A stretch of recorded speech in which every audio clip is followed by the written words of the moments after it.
कवन गारहनवाए बाबा साझु बेरा लागेला कवन गारहनवा भिनुसार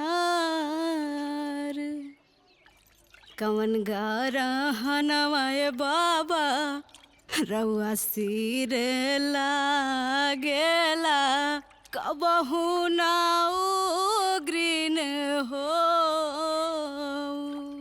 चंद्रगारहनवाए बेटी साझु बेर लागेला सूरज गरहनवा भिनुसार तोरे गारहनवाए बेटी मोरे सीने लागेला कबहू ना उगरीन हो।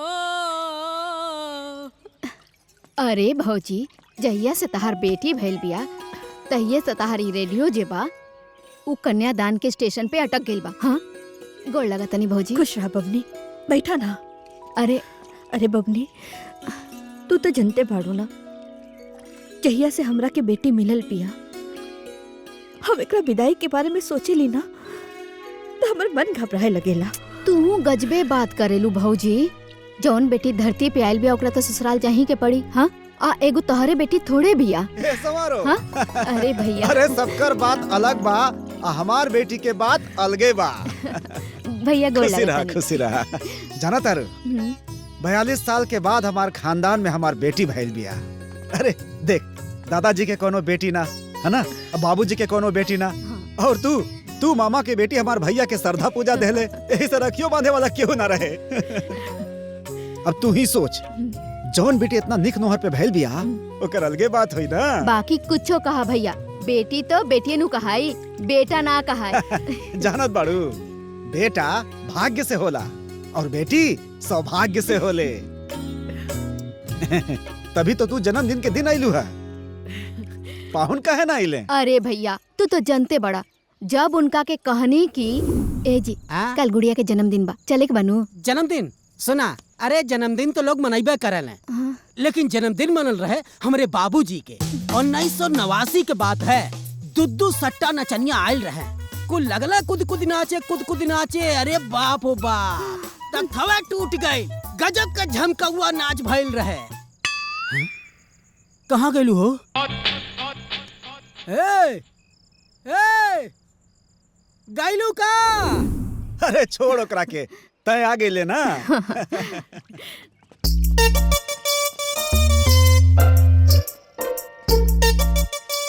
प्रणाम जीजा जी। अरे खुश रहा। प्रणाम दीदी। खुश रहा आवा। चला चला गोड़ लागला। वाह वाह वाह, खुश रहा। अरे खुश रहा बेटा। गोड़ लागल बानी। खुश रहा खुश रहा। गोड़ लागत बानी जीजा जी। हाँ जी खुश रहा। अरे ई का?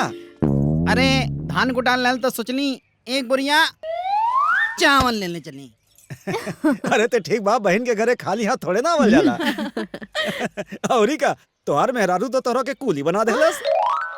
अरे बनी का है ना, जब हम इनकर कुली बन सकेनी तो का ये हमार कुली ना बन सकेनी जीजा जी। सुन लेली, जब हम भाव देला तब इच्छाओ देली।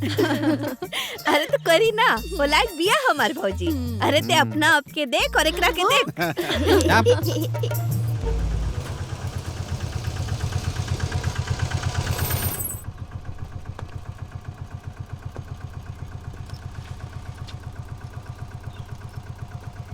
अरे हमारी मेहरारू को छोटकी बहन। अरे लागत है पाहुन आ गइले। बड़का जीजा आ गई ना। आवा चल। अरे कितना भइल बाबू? 50 रुपया। हाँ 50 रुपया। प्रणाम जीजा जी। अरे प्रणाम। खुश रहा। अरे वाह वाह वाह, पूरी मंडली पूरा परिवार एक साथ प्रणाम करता नहीं। हाँ खुश रहा बाबू खुश रहा। अरे शरीर बुढ़ी हो गई बा, लेकिन साल में एक दिन गुड़िया के जन्मदिन आवेले ना, अपने आप को रोक ना पाए। रघुओ बेटी है ना। हाँ वो तो है। अरे रुका अच्छा ठीक बा, आप लोग चली। हाँ चलो हम देता नहीं। चला आओ बेटा आओ। वाह हाँ चल।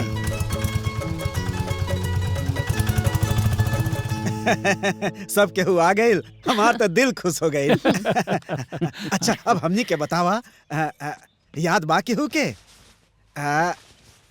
ई कब के है? अब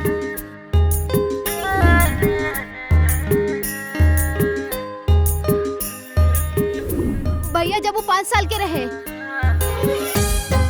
हमरे गोदी में तो रहे हूँ। बहुत सही। ई बतावा, ई कब के है?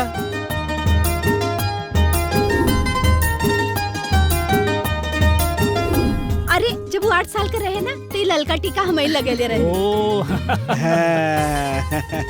बहुत सही। और बतावा, ई कब के बा?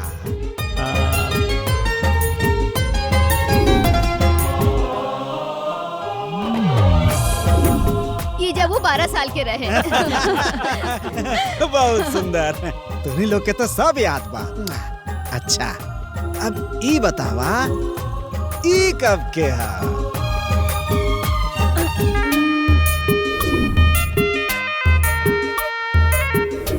अरे बाबू, एकरा हम कैसे भूल सकीला? गुड़िया जब 19 साल के रहे तब के है। अरे तोहरा के याद बा, ई बर्थडे मामा में लेट हो गेल रही, रहुआ 3 बार फोन कर ले रही हमरा के। वाह, सबके तो बहुत अच्छे से याद बा। हाँ। और आज हमार बेटी 22 साल के हो गई बिया।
जी के गुड़िया है, अपना मम्मी के गुड़िया है, अपना पापा जी के गुड़िया है, अपना मम्मी के गुड़िया है।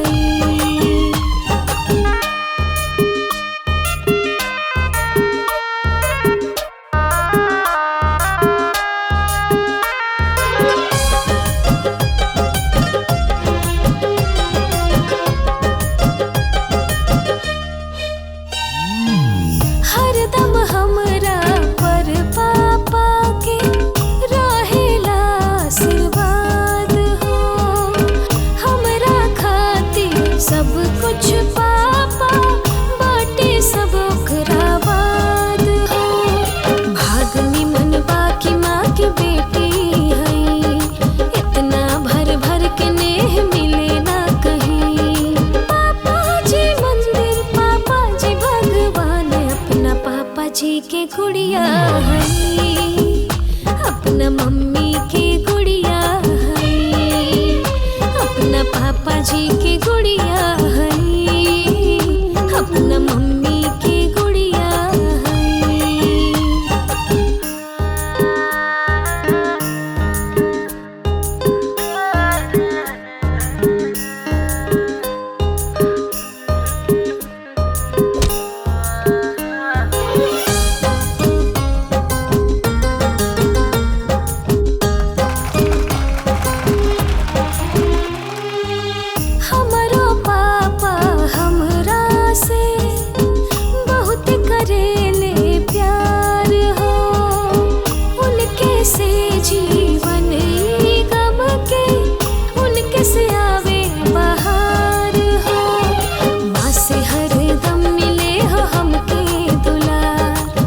से ही त बाटे हमर पूरा संसार। पूरा करब हम इनके अरमान, अपना पापा जी के गुड़िया है, अपना मम्मी के गुड़िया है, अपना पापा जी के गुड़िया है, अपना मम्मी के गुड़िया है।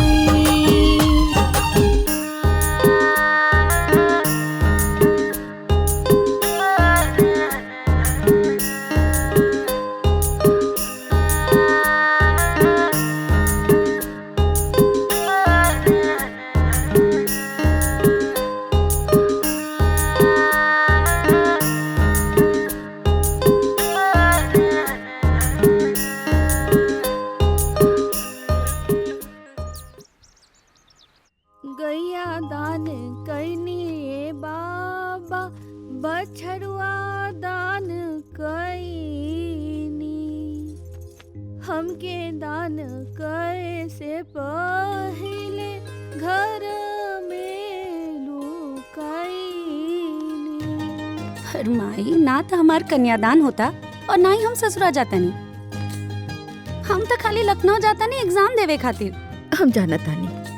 तो रोत काहे बाड़ू? अरे नखरा करत अरिए बाबी, वो तारा जन्मदिन पर। बुआ ए बबनी, तू तो जानत तारू ना, जब भी हमरा से दूर चाले तो हमरा लागे लागे एकर विदाई होता। इतना आसानी से हमारी बेटी के विदाई ना हुई श्रीमती जी। तब कैसे होई भैया? देख, भले दुनिया अपन बेटी की विदाई यार कार से करत हुई, लेकिन हम अपन बेटी की विदाई डोली से करब। और वो अपना से बनवाई, उनमें मखमल के पर्दा लगवाई। अत नहीं ना, ओकर पहला कहार हम ही रहब। अरे अब ये सब कहाँ होला भैया? अरे भले ना होके, लेकिन ई हमार अरमान बा, हम जरूर पूरा करब। अरे डोली में बाद में बैठैया, पहले गाड़ी में बैठावा। हाँ जल्दी कर, हमारी लेट होता। बाधा हटाई। हाँ माई प्रणाम बुआ। अरे खुश रह। खुश रहा जियत रहा। पापा खुश रहा, अपन ध्यान रखिए बेटी। जी प्रणाम। खुश रह। बाय। प्रणाम। दीदी को लगा तानी। खुश रह। प्रणाम। अरे बेटा खुश रह, खुश रह, खुश रह। बैठ। संभार के जाइया। बाय। ध्यान रखिया। बाय बाय माई। Bye bye. के फोन करब हम। बाय। हाँ भगवान बेटिया के खुश रखे।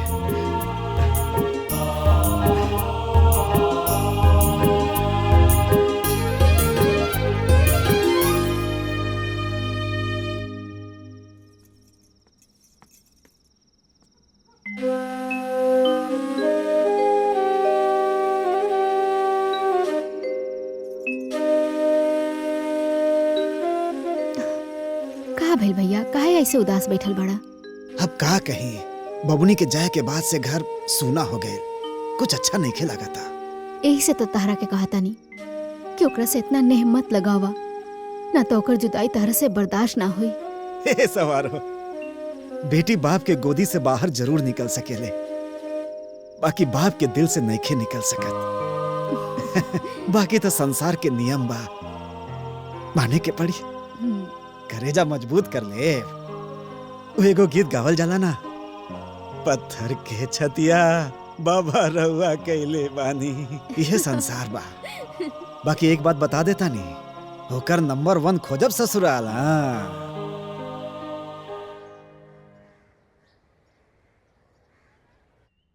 ये है इस शानदार घर के जानदार मालिक बिट्टू के पापा जी। बहुत अच्छे इंसान हैं, बहुत खुशगवार और बहुत मिलनसार और बहुत ही खुशगवार आदमी। और ये है इनकी माता जी, बहुत खुश लग रही हैं। कोई तो बात है आज। और अभी मिलाते हम बिट्टू के बड़े भैया से, बहुत ही शांत स्वभाव, खुश मिजाज, ऑफिस का काम खत्म करके सीधा अपने घर को आते हैं। ये है घर की बड़ी भाभी। देख के आपको लगता है कि ये भाभी है, क्योंकि सास ने अपनी बेटी और बहू में कोई डिफरेंसेस नहीं रखा। ये है बिट्टू की बहन, इकलौती बहन है बेचारी, इसलिए इनके इतने नखरे हैं। और अब आप मिलिए इस घर के सबसे इम्पोर्टेंट मेहमान से।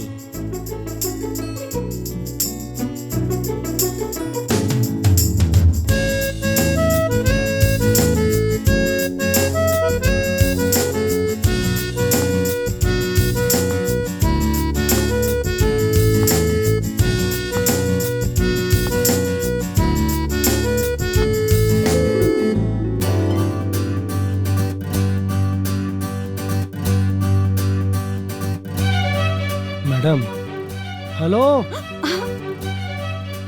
का? अब अगर आपका आदेश हो तो नाश्ता शुरू कर जाओ। हाँ हाँ एकदम आदेश बा, शुरू कर जाए। खा बेटा।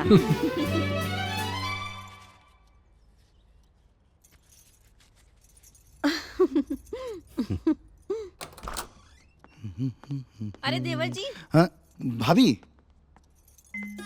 केहू पसंद आयल की नहीं खे? ना अभी तो ना, बस कोशिश जारी बा। हे भगवान, आपन भैया से ट्रेनिंग ले ली फिर। हाँ, भैया से ट्रेनिंग ले ली मतलब ई कि राउर भैया के लगाम अगर हम छोड़ दी ना तो अभी 10 गो के चक्कर में पड़ जाइए। अरे भौजी तू भी कुछ भी बोले लो, हट।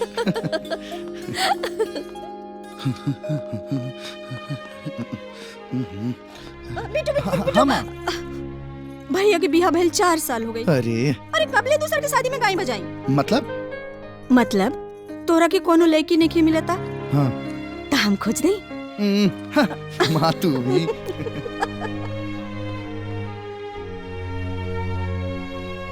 सुनिए। हाँ जी पापा। ऑफिस जा रहे हैं? हाँ। बिट्टू बेटा, आप जिससे हैंडसम, स्मार्ट, वेल एस्टेब्लिश्ड लड़के के लिए लड़की हम ही ढूंढे? बड़े शर्म की बात नहीं है ये? शर्म की बात तो है पापा, पर हम क्या कर सकते हैं? खोजिए। करना क्या है, खोजिए। जी ट्राई तो कर रहा हूँ, पर मिलनी भी तो चाहिए ना। मिल जाएगी, ट्राई करोगे जरूर मिलेगी। और हाँ, मिल जाए तो अपने पापा को जरूर बता दें। जी जी पापा। ठीक, चलता हूँ। अच्छे से टेक केयर बेटा।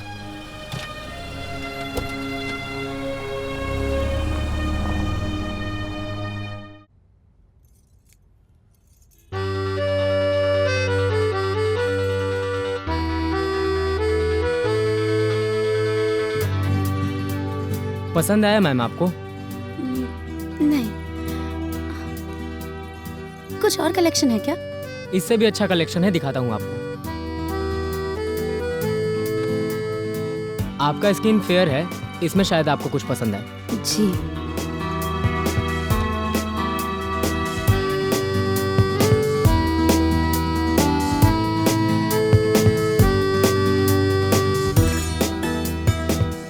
ये आपके फेस पे बहुत अच्छा लग रहा है मैम। ये परफेक्ट है, इसे प्लीज पैक कर दीजिए। कितना हुआ? 600। लीजिए मैम। हाँ थैंक यू।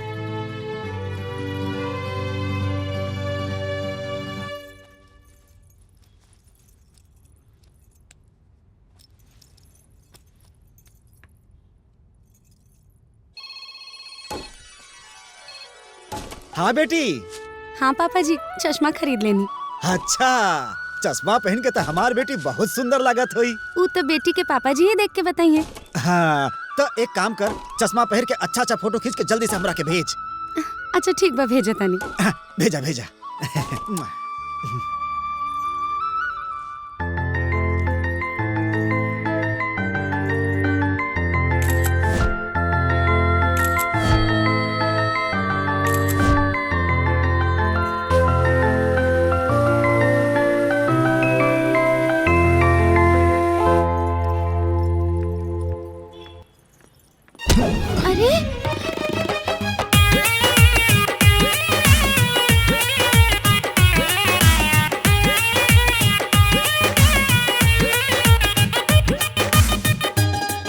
सॉरी, मैं आपको देख नहीं पाया, मुझसे गलती हो गया। I am very sorry.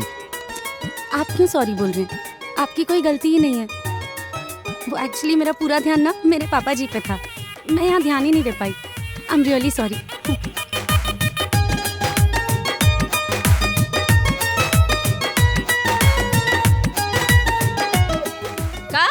रउआ एगो लड़की से टकरा गई नी। झूठ तो नहीं के बोले तानी ना।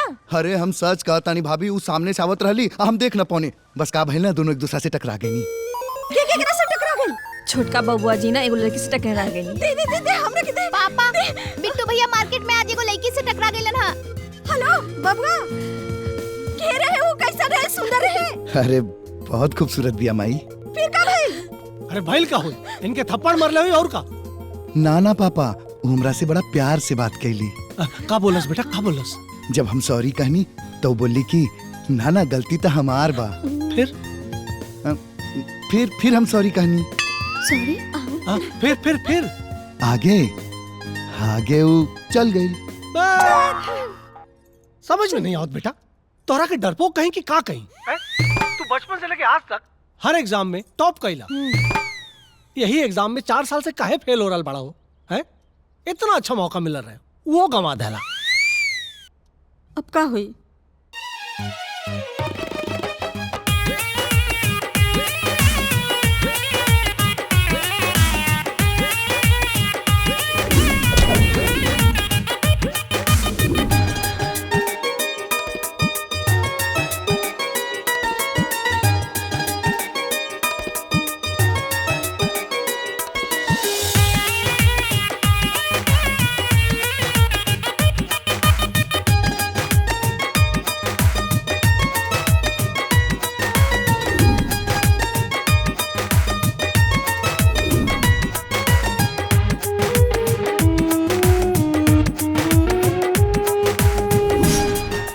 सॉरी बोल रहे हैं, आपकी कोई गलती ही नहीं है।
भाई साहब सुनिए, एक बात बताइए, आपके अंदर डिसिप्लिन नाम का चीज है कि नहीं? ऐसे धंधा चलाओगे तुम्हारा धंधा चौपट हो जाएगा।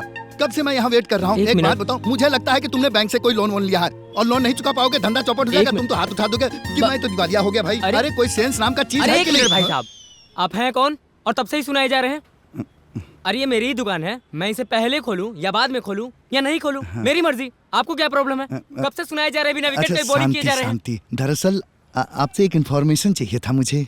मैं आपको सीबीआई वाला लग रहा हूँ? नहीं तो वो क्या है कि वो इन्फॉर्मेशन सिर्फ आपके पास ही है। तो प्यार से पूछिए ना भाई साहब। हाँ, वो क्या है कि कल आपके दुकान पे सुंदर सी क्यूट सी लड़की आई थी, क्या उसका फोन नंबर एड्रेस कुछ है आपके पास? भाई साहब, आपका ड्रेसिंग सेंस देख के और हाव भाव देख के लग रहा है किसी अच्छे फैमिली से। लेकिन जो आपकी सोच है ना, वो गोबर से भी गंदी है। आपको क्या मैं एजेंट दिख रहा हूँ? दलाल दिख रहा हूँ? नहीं। तो क्यों पूछ रहे हो भाई साहब? जाइए ना यहाँ से, जाइए। सुबह सुबह बोहनी खराब कर दिया, हट। बेटा, हम तोरा के गधा कहीं, मूर्खों के मूर्ख कहीं, भकोल कहीं, तेमें कुछ भी गलत ना हुए। तू चश्मा की दुकानिया पे का करे गए लाला? अरे पापा, हम उनका से मिले खातिर ही दुकान पे आयल रहनी। अरे ओके, चश्मा का दुकान खोले क्या का है? जौन रोज रोज वहाँ आई, तोरे पास तनिको सेंस ना का? ऐसा कोनो बात नहीं के पापा, सॉरी। What sorry? दीवानगी में तोरे दम नहीं खे बेटा। ना ऐसा कोनो बात नहीं के, दीवानगी में दम बा पापा। ऐसा बात है। अगर तोरे दीवानगी में दम होत ना तो तू दुकान के चक्कर ना कटता, गली के खाक छनता। अरे आशिक लोग गलियों की खाक छानते हैं बेटा, दुकान के चक्कर नहीं लगाते। ठीक है जी पापा। जाओ, मौके को चूकना मत। ऑल द बेस्ट। हाँ।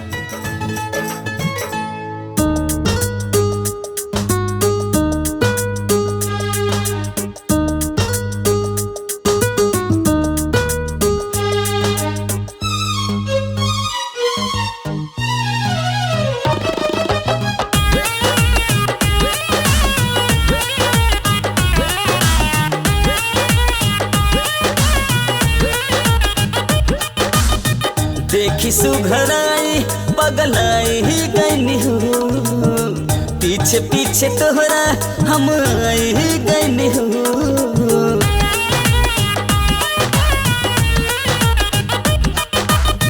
देखी सुघराई पगलाई ही गईनी हूँ, पीछे पीछे तोहरा हम आई ही गईनी हूँ। अखिया में जादू बाके रूपवा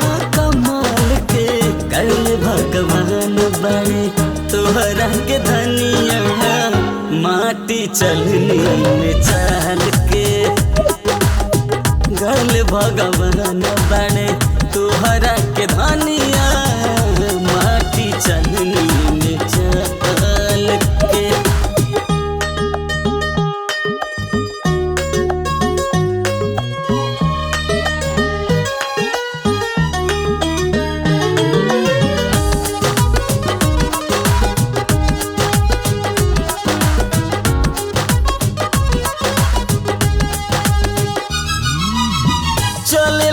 फुलवा झरेला रहिया में, मन कर भर ली तो के बहिया में।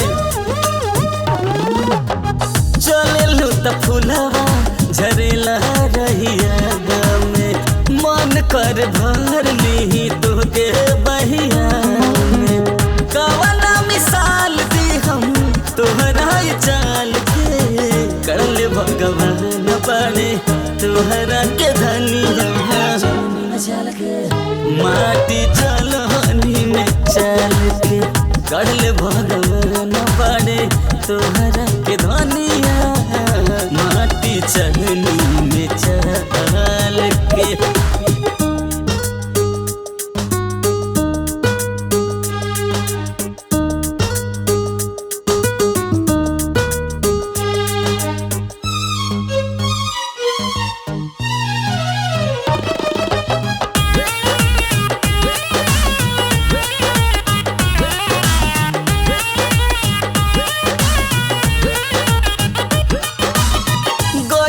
सुकून बाटे तोहरा दीदार में, पहिला नजर में हम डूब गईनी प्यार में।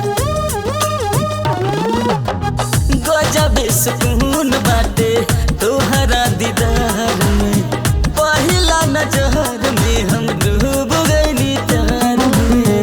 राखी अपन दिल के हूँ कैसे संभाल के, कर भगवान बड़े तोहरा के धनिया, माटी चलनी में चाल के।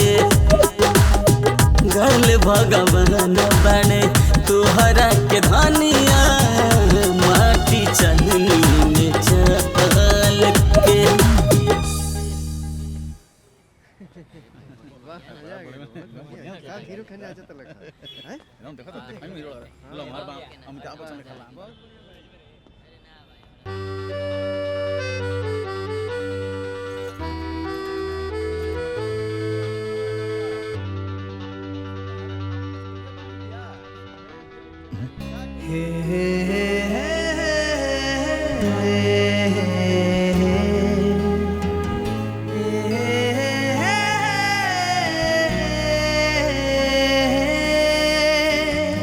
Excuse me. जी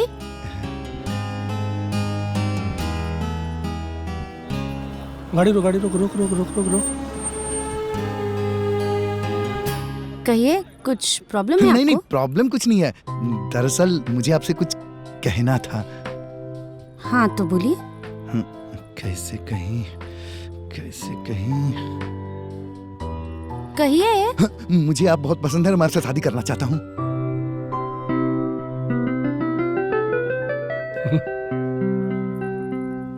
अब देखिए, अच्छे तो आप भी बहुत हैं,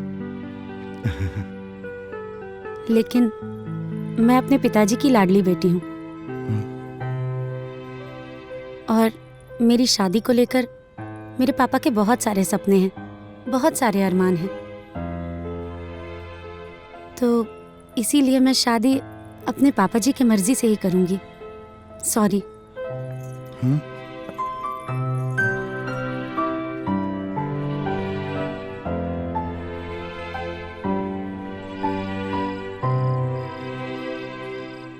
मालिक ई कहा कड़वी यादें बहुत बा, एगो अच्छा सा किस्सा हो जाए, खाई ना कुछ मीठा हो जाए।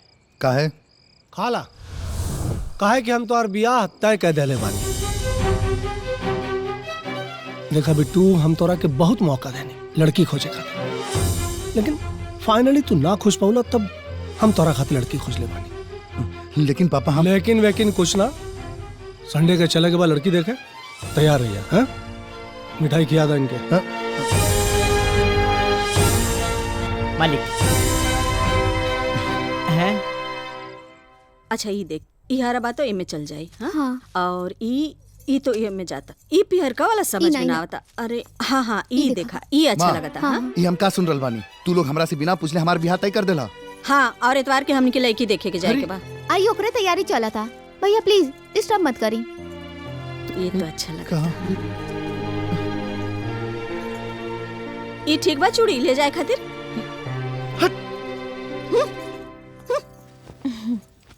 हॉस्पिटल गई रहनी ना?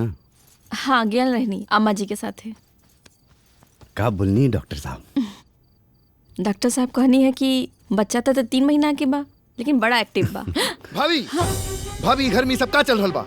आप का भइल देवर जी? ये लोग मिलके हमार बियाह कहीं और करावल चाहता रहन, और हम केहू और लड़की के पसंद करेनी। तो के भूल जाए? हाँ, भूल जाए, कैसे भूल जाए? भाभी हमार बात समझे की कोशिश करे ना, वो लड़की बहुत खूबसूरत बिया। अरे तो बाबूजी बतावत रहन है कि इहो लड़किया बहुत सुंदर बिया। तू हमार बात काहे ना समझा तारू? कुछ दिन खातिर ये लोग से हमरा के टाइम दिलवाता, हम कैसे भी करके उनके मना ले। सुना? हाँ, ये पापा जी के फैसला है, और तोहरा अच्छा से मालूम बा पापा जी के फैसला केहू ना बदल सकेला। अब जा, कल जाए के तैयारी करा। सुना दानी जी, पहले हमनी के बाजारे जाई बा, बहुरिया खातिर ढेर सारा सामान लिया के बा।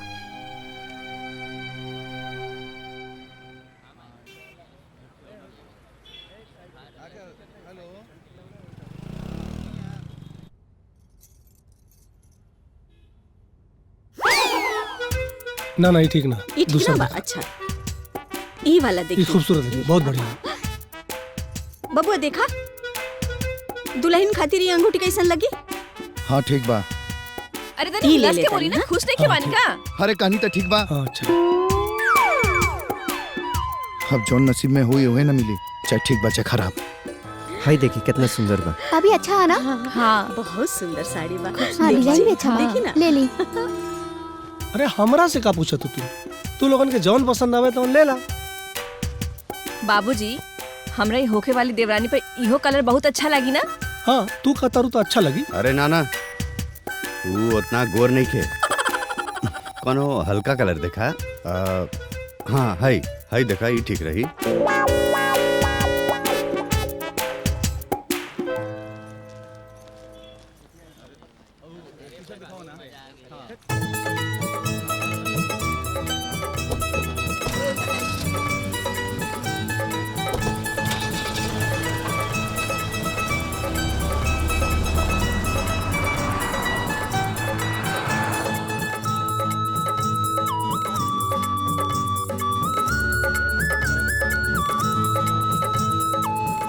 कितना पैसा भाई? हाई ली भैया। हाई रख ला। घी की बनी मिठाई, मिठाई में खुशबू आई है। लड्डू पेड़ा लेके चलिए, आज मेरे भैया की सगाई है। चलिए जी।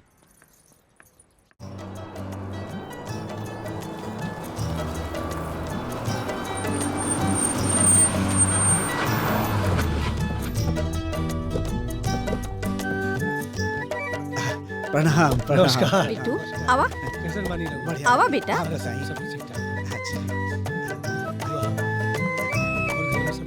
बढ़िया सब। नमस्ते। नमस्कार नमस्कार। ये हमार परिवार, हमार सुख के आधार, हमार धर्म प्रणाम। पत्नी जी। प्रणाम। ये हमार बड़का बेटा प्रणाम। बहू प्रणाम। नमस्ते। वो हमार बिटिया नमस्ते। और ई राउर होके वाला दामाद। नमस्ते।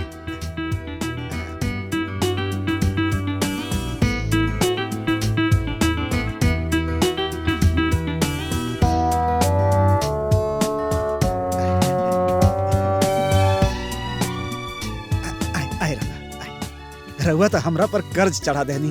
हम बेटी वाला हैं, हमरा के रउआ के घरे जाए के चाहिए। अरे नहीं, ऐसा बात ना। रहुआ के पता है, भगवान के जवन घर पसंद होला ना, वही घर में बेटी दे। और ऐसे घर के चौखट का दर्शन कई बेटा वाला खातिर सौभाग्य के बात है। और जरूरी ना कि हर बेर बेटी वाला ही झुके। नाश्ता करी लोग। अरे रहुओ ली ना। अरे समधी जी, रहुआ राजा दशरथ के रूप में हमरा घरे आयल बानी। राहुल सेवा हमार फर्ज बा। ली नाश्ता ली। अरे तकलीफ काहे करता नहीं आप? ली ना। शुरू करी बेटा। ला ना ठीक बा माई, तू ला। ली ना हम बाद में खा ले। खा ली। हाँ, हम बाद में खा ले। अरे खा ली ना। खाई ना रहुआ।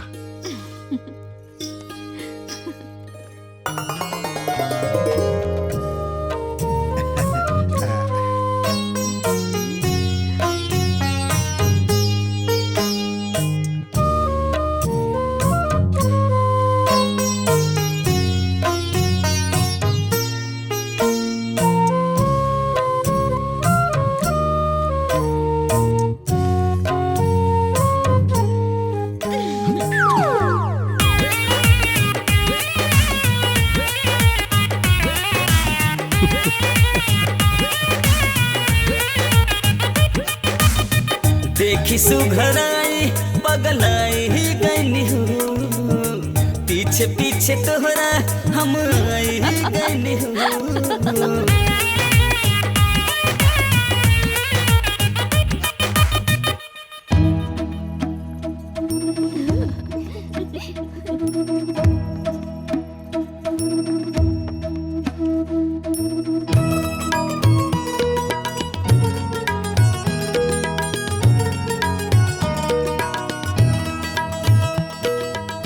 वाह, इतना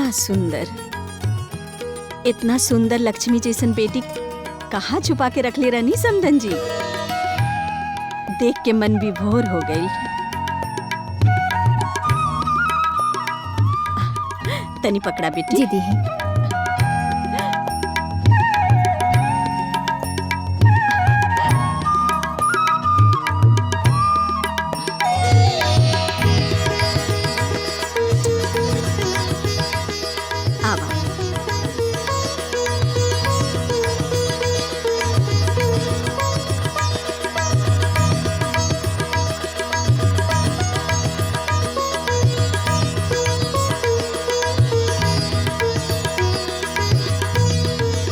बेटा गुड़िया के पहना दा।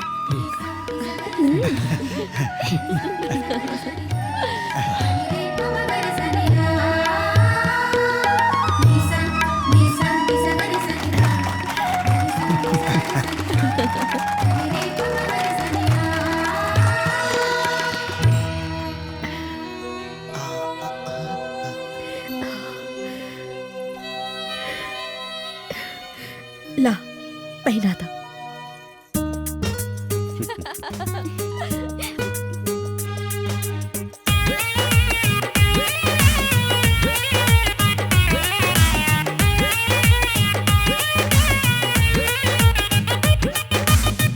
देखी सुघराई पगलाई ही गईनी हूँ, पीछे पीछे तोहरा हम आई ही गईनी हूँ।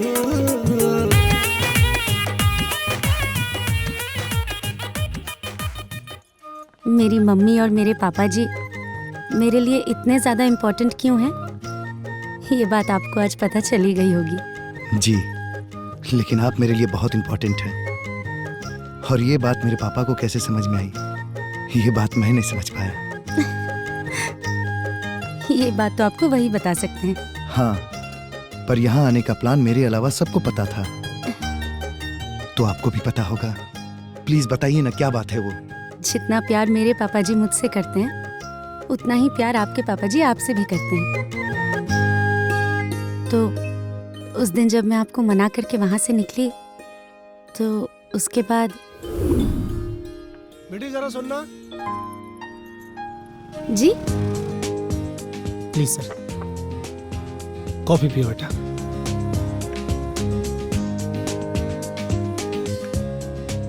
बेटा वो लड़का के गलत मत समझिए, वो हमारा बेटा, बहुत प्यारा बच्चा। दरअसल हमनी अपना लड़का खातिर बहू खोज रहल बानी। दरअसल हमनी एक ऐसा लड़की खोज रहल बानी जवन हमारा बेटा के साथ साथ हमारे पूरे परिवार के भी प्यार और सम्मान दे। सच कहीं तो हमनी बहू ना बेटी खोज रहल बानी, काहे कि बेटा भाग्य से और बेटी सौभाग्य से मिले ले। जानत बाड़ू, बेटा भाग्य से होला और बेटी सौभाग्य से होले। अंकल, हमार जीवन हमरे पापा जी के अमानत है। हमार खुशी ही हमरे पापा जी के जीवन के आधार है। हम अपना कोनो भी बात से पापा जी की ठेस नहीं की पहुंचा सकत। अगर वो उचित समझी तो उन्हीं से बात कर ली। और फिर बस आपके पापा जी और मेरे पापा जी में बात हुई और सबका यहाँ आने का प्लान बन गया। पता है, यहाँ आते वक्त मेरी हालत इतनी खराब थी जैसे आज मेरी दुनिया ही खत्म हो जाएगी। पर जब आपको देखा तो बहुत सुकून मिला।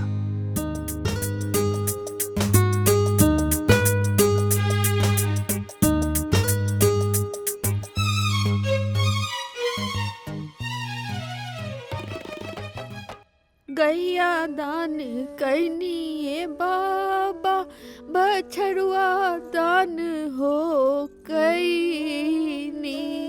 हमके दान करे से पहिले घर में लुकैनी।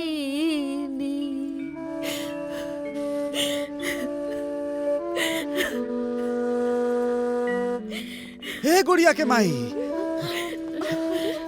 ये का भाई? का भेल समधिन जी, काहे रोवतानी? मत पूछी समधिन जी, ये गुड़िया के विदाई के सोच सोच के कन्यादान के गीत गा गा के रोवेली। आई देखा होता नहीं, आई देखी, ये देखी, ऐसा कोनो तीज परब ना होई कि इस साड़ी ना खरीदले हो खियन। बाकी सब कपड़ा बेटी के झापी खातिर बक्सा में रख देली। अब हम अपना पागलपन दिखाई। आई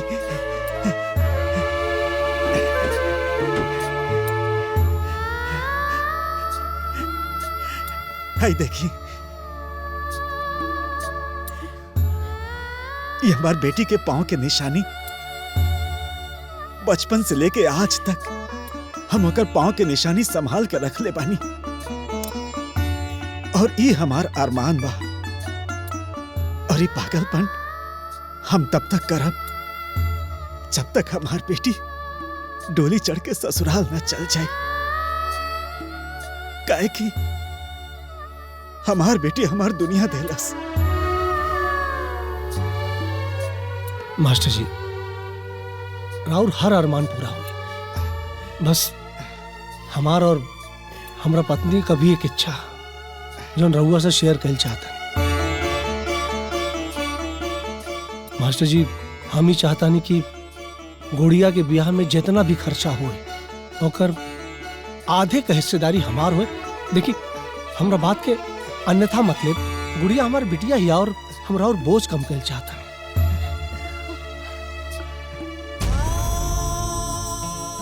कहा ऐसा विचार हर लड़का वाला के हो, बाकी हमरा लगे जौन कुछ भी है सब हमरा बेटी के बा। शादी के बाद तो ओकर बाप बन के और ओकर सब जिम्मेदारी पूरा करब। अभी हमरा के हमार अरमान पूरा कर लेवे थी। अभी तो हमार पारी बा, काहे कि हमार बेटी हमार दुनिया है।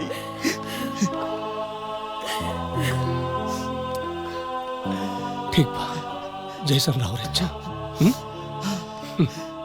अरे बिल्कुल बारात और रात का टेंशन मत ले बा। अरे कोशिश करो कि कम बारात लेकर आए। हाँ और हाँ, कोनो परेशानी हो रही रहुआ हमरा के फोन कर दे एनी टाइम। इतना कम समय अरे में आप सब चिंता मत करो। चलते हैं। नमस्कार। ठीक बा। प्रणाम। चलिए।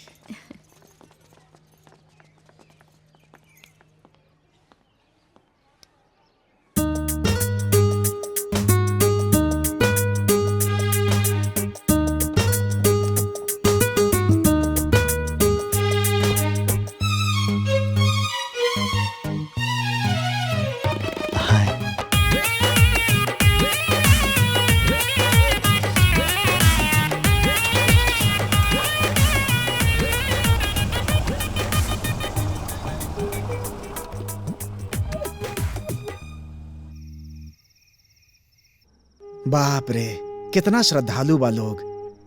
बात विचार व्यवहार देख के तो हमार दिल खुश हो गए।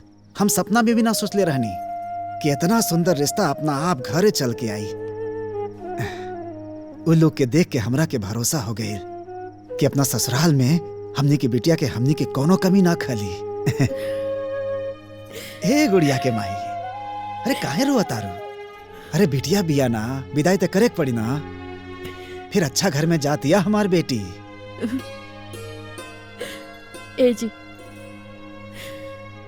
बेटी चाहे अमीर घर में जाए चाहे गरीब घर में, बकिर अपना माई बाबूजी के घर छोड़ के चले। अब हमार बेटी भी हमारा घर में कुछ दिन के मेहमान बा।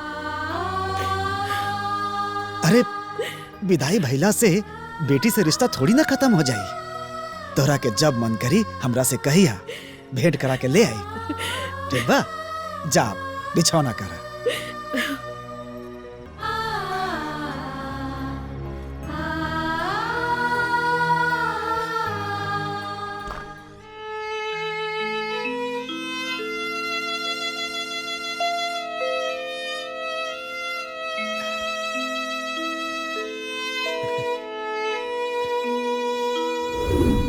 बेटी चाहे अमीर घर में जाए चाहे गरीब घर में, बकिर माई बाबूजी के घर से दूर जाने।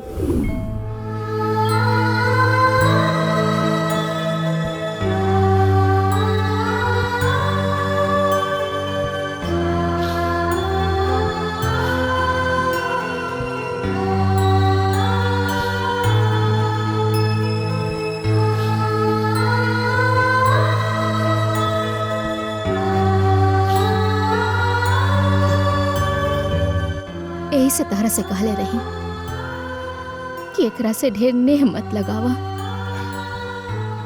न तो तारा से एकर जुदाई बर्दाश्त ना होई। ए सवार, बेटी पराया धन हो के भी पराया ना होले।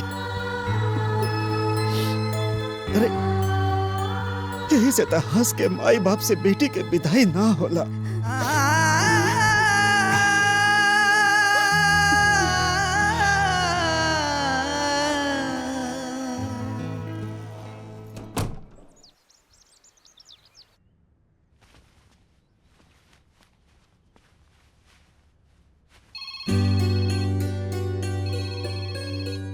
अरे कहाँ बाड़ू हो? समधी जी के फोन आइल बा, सुना? हेलो, प्रणाम समधी जी।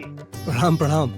हम दोनों प्राणी के तरफ से भी आप दोनों प्राणी के प्रणाम। अरे प्रणाम प्रणाम। समझी जी, हम तिलक के दिन पंडित जी से दिखवा ले बानी। कब के बा? 17/6 के बढ़िया मुहूर्त।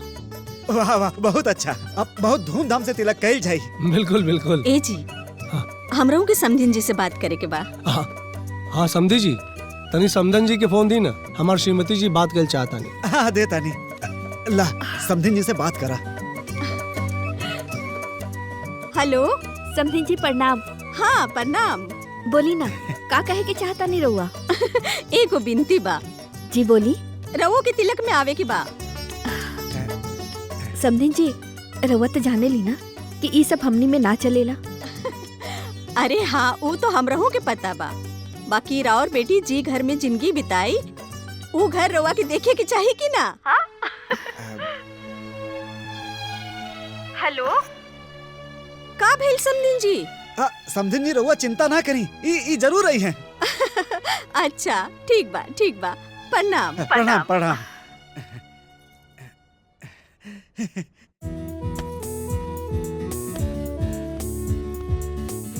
ला दे। अरे माई, अब इनमें जगह कहाँ बा कि और ठूसा तारू? अरे अभी इनमें बहुत जगह बा, 100 गो साड़ी और आ जाई।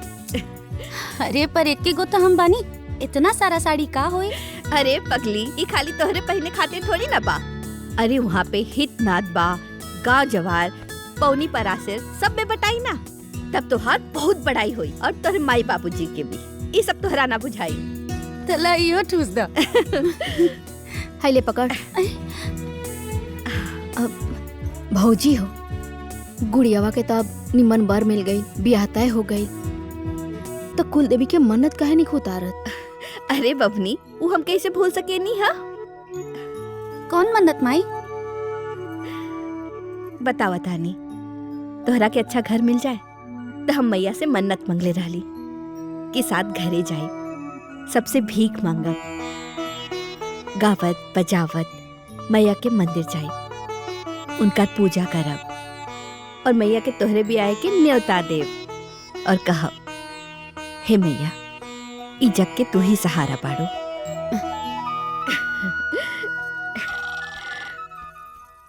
अरे बुआ, तनी फोन देखी था। अरे रुका, हम रखा तानी ना। अच्छा, ठीक बा। के बा? अरे का जाने के बा। हेलो, ए जी के बोला था? हेलो,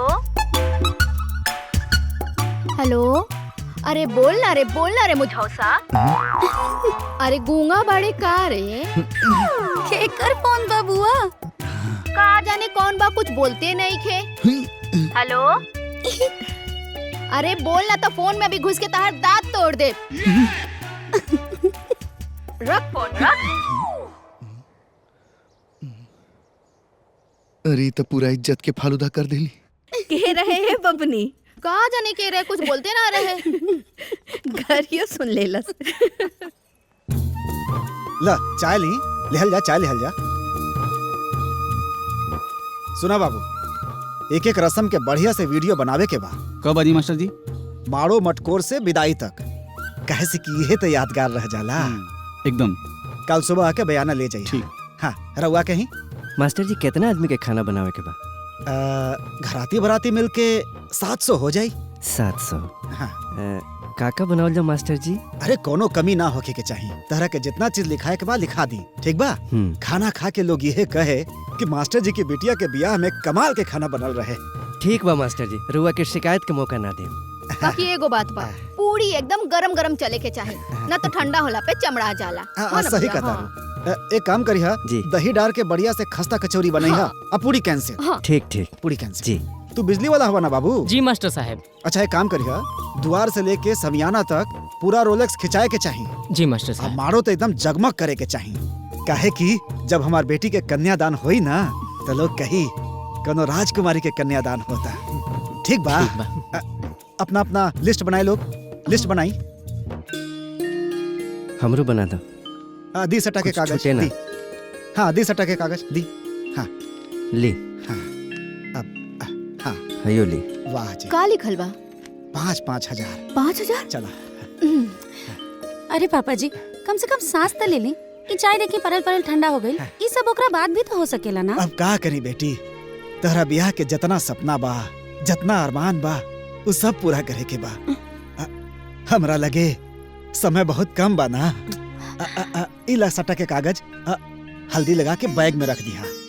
ठीक बा, बाकी चाय गरम करके लिया तनी पी ले रहुआ। जाई रहुआ लोग, कल सवेरे आ जाए बयाना खातिर। ठीक बा जी। ठीक बा, नमस्कार। भजवा ले ले बजनी हो भैया, डोलिया ले ले कहाँ, अरे पर्दा जो उठाइले बबुनी हो। भौजी कबो बिना गीतिया गईले कोनो काम कइला? गावत रहेलू, रोवत रहेलू, गावत रहेलू, रोवत रहेलू। हाँ, का करी, बिटिया है ना। अरे हाउ देखा लस रहा था, तरी निम्मन से पसारा, दाग उग ना लगे। हाँ, बजवा ले बजनियो भैया। तनी कंट्रोल करा। तू हिया बाड़ू हो। का कहे तानी जी? खाली गीते मत गावत रहा। ये जितना धोती रंगा था ना, ये सबके सुखा के 51 रुपया बांध के तब चौपेट के रखिया। सुन ले ना रे। हाँ भैया। हाँ, ताकि तिलक में देला से केहू ई ना कह सके खाली धोती देलन।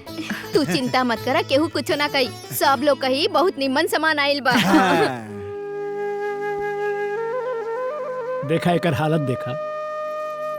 जब खरीद के आयल रहे तो एकदम चमचम चमकत रहे, लेकिन आज एकर हालत बिल्कुल हमरे जैसन हो गइल बा। जैसे हम बुढ़ा हो गइली वैसे यह ससुर बुढ़ा हो गइल। अच्छा, तो पाहुन एजा बड़न।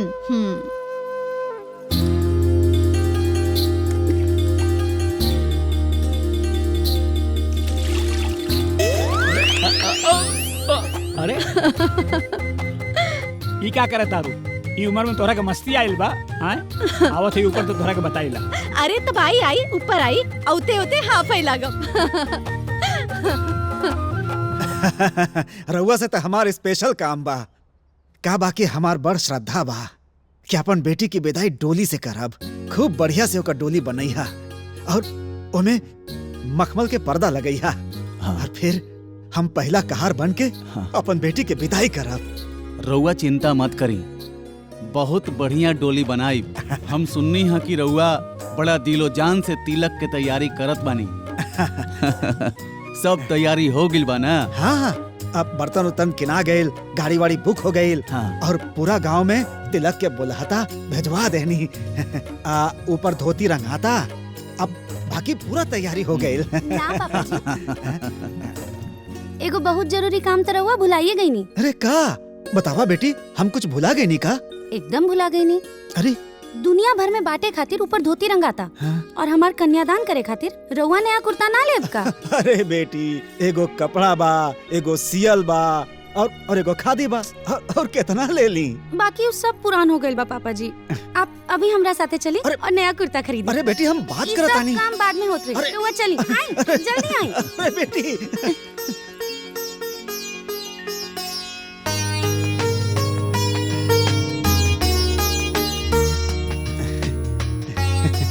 आप अच्छे लग रहे हैं गुरुजी। अच्छे नहीं, बहुत अच्छे लग रहे हैं पापा जी। रउआ एकदम राजेश खन्ना लागता नहीं। तो अब फाइनल हो गया, ये वाला आप तिलक में पहनेंगे और ये मैं मेरी बेटी के कन्यादान में पहनूंगा। अच्छा, तुम्हारी दुकान में विदाई का जो सबसे अच्छा कपड़ा है वो दिखाइए। अरे पापा, अभी एकर कौन जरूरत है? अरे हमरा लगे टाइम नहीं खे ना, एक एक काम हो जाए तो टेंशन ना रही। ये देखिए। हाँ दिखाइए। ये अच्छा नहीं है, दूसरा दिखाइए। जी।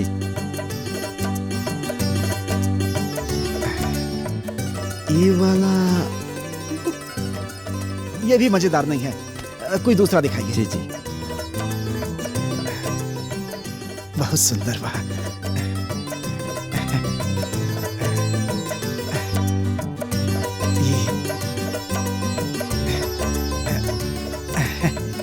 हाँ, ये बहुत अच्छा है।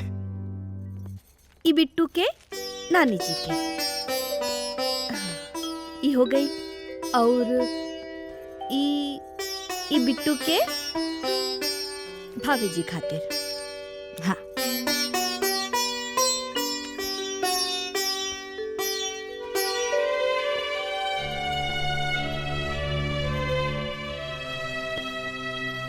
और ई कपड़ा, हाँ, ये बिट्टू के छोट बहन खातिर।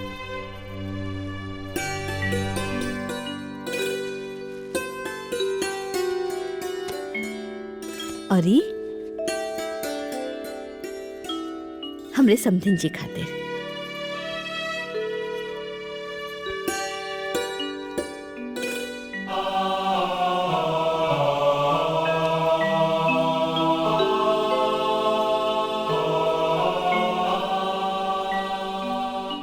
गंगे च यमुने चैव गोदावरी सरस्वती नर्मदे सिंधु कावेरी जलेऽस्मिन् सन्निधिं कुरु।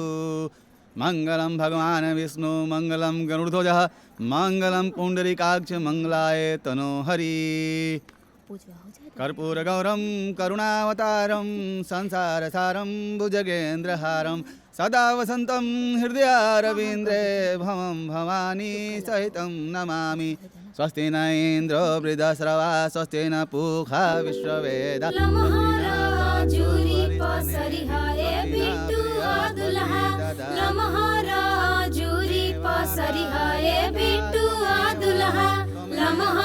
पापा जी के नाम जी तनिका तिलक जन चढ़ई है गुड़िया के पापा हंसी है नगरिया के लोग हाथ जोड़ के प्रार्थना कीजिए। पीतल के बर्तन जब देखेली दुल्हा के मम्मी तिलक से उठे ऋषियाई जी। तिलक से उठी मम्मी पापा आगे गईली हो तनिका तिलक नहीं ले हब जी। लम्हारा जूरी पसरी है बिटुआ दुल्हा लम्हारा भैया जी के नाम जी। पूरा वस्त्र लड़के के हाथ में। लम्हारा जूरी पसरी है बिटुआ दुल्हा लम्हारा भैया जी के नाम जी। लम्हारा जूरी पसरी है बिटुआ दुल्हा लम्हारा भैया जी के नाम जी।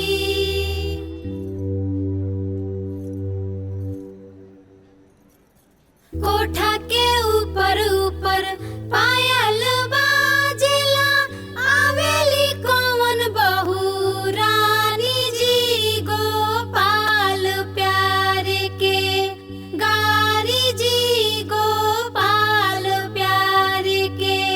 नहीं मोरा मन भावे राम लक्ष्मण नहीं मन भावे जटाधारी जी गोपाल प्यारे के गारी जी गोपाल प्यारे के। एक ताजे मन भावे रसिया मनमोहन रसिया उन्हों के आसन बड़ा भारी जी गोपाल प्यारे के गारी जी गोपाल प्यारे के गारी जी गोपाल प्यारे के।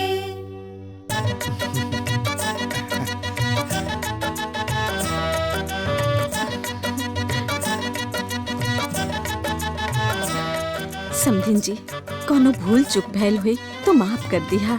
ऐसे मत कही रहुआ। अम्मा जी बढ़िया चल चल। हाँ प्रणाम। खुश रहा खुश रहा खुश रहा जी प्रणाम खुश रहा खुश रहा। प्रणाम प्रणाम प्रणाम प्रणाम। भूल चूक माफ करिए। रहुआ चिंता मत कीजिए। अच्छा चलता नहीं।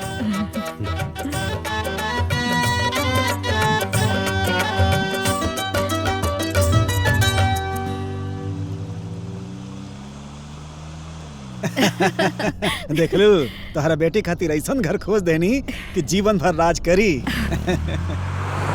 पूरा तहलका मचा देनी। आ समधी जी, अरे समधी जी तो अवाक रह गइलन। लोग सोचले ना रहलन कि कोनो बेटी के बाप ऐसन पागल होई। ई का कहता नहीं रहुआ। ए गुड़िया के माई, हाँ तू खुश बाड़ू ना? कोनो कमी लगी तो हमरा के बता दिया, कैसे कि हमनी के एक ही गो बिटिया बिया ना। अरे रहुआ खुदे ओकरा ब्याहे में बावला भइल बानी। अरे कौन कमी छोड़ तब न बताए। अरे बावला ना, पागल कहा पागल। एकदम सही कहता नहीं। लोग सोचत होई कि आइल रहल कोनो बेटी के बाप तिलक करावे।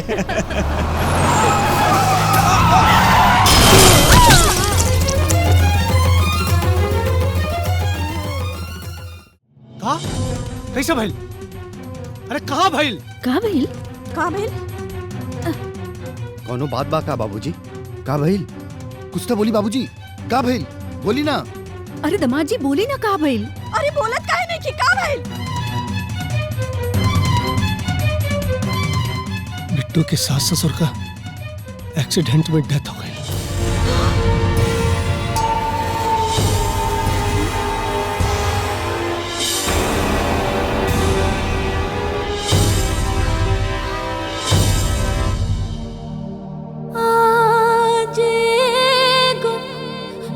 बेटी टूवर भाइलो राम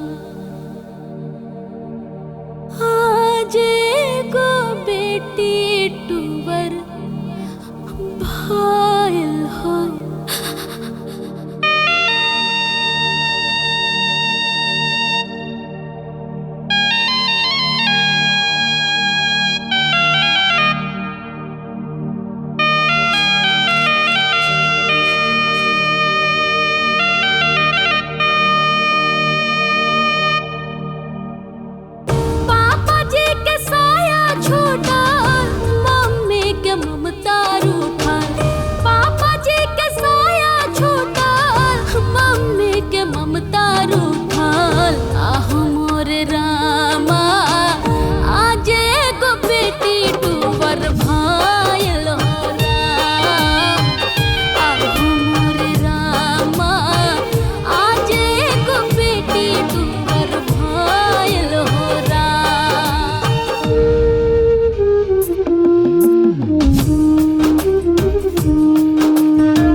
बेटे समधिन और समधी जी के गुजर गईला का दुख हमरा के भी है जौन तू खोले बाड़ू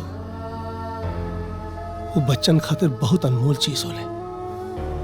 देखा हम वो लोगन का जगह तो ना ले सकीले, लेकिन जौन मास्टर साहब का सपना रहे वो हम पूरा करब।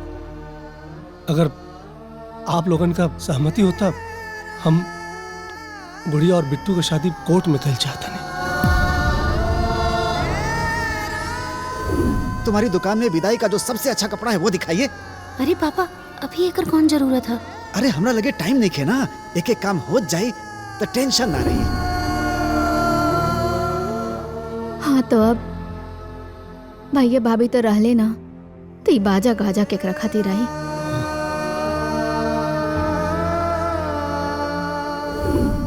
द्वार से लेके समियाना तक पूरा रोलेक्स खिंचाए के चाहिए। जी मास्टर साहब। हमारो तो एकदम जगमग करे के चाहिए।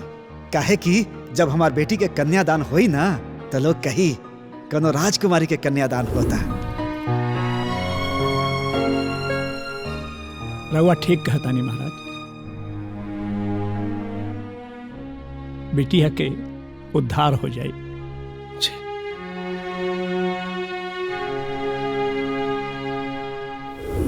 42 साल बाद हमारा खानदान में हमार बेटी भैल बिया।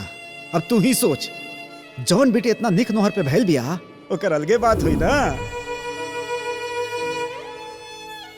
हमरा हिसाब से अब गुड़िया अपना ससुराल चल जाओ। अब सबसे बड़का काम इहे बा।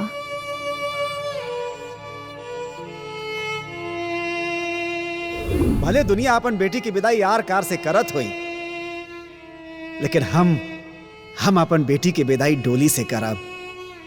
और वो अपना से बनवाई, उनमें मखमल के पर्दा लगवाई। अत नहीं ना, होकर पहला कहार हम ही रहा।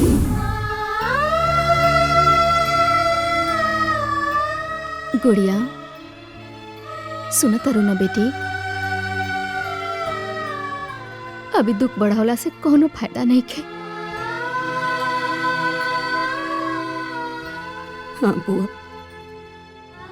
हम सब सुनता नहीं। हमार बिया हो जाए, पापा जी के रूप में ससुर जी के पाले, हमरा हर खुशी का ख्याल रखे वाला पति पाले। बाकी हमार मम्मी पापा जी हमरा बिया के लेके जौन सपना सजवले रहे वो तो अधूरे रह जाए ना बुआ। और हमार कोनो भाई भी तो नहीं खे कि मम्मी पापा के सपना के पूरा करे।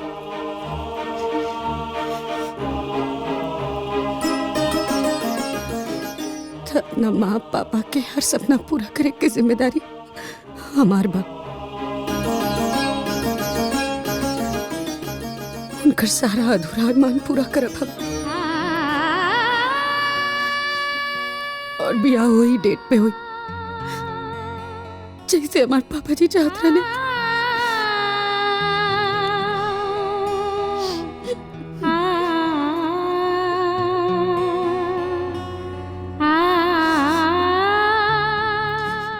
ठीक है बेटा,